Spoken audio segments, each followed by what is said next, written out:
ignition coil. So later on today, I'm gonna try to fix it. You know. Don't be discouraged, Henry. You're doing a great job. I see lots of potential in you. When I look around this room, I see nothing but untapped potential.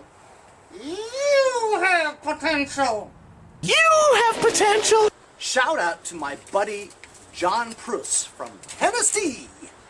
He's Turning Wrenches 85.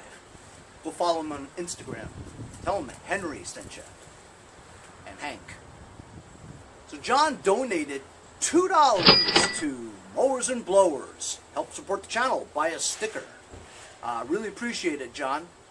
If you'd like to support the channel, please send me $1 or $2. I'd really appreciate it. PayPal.me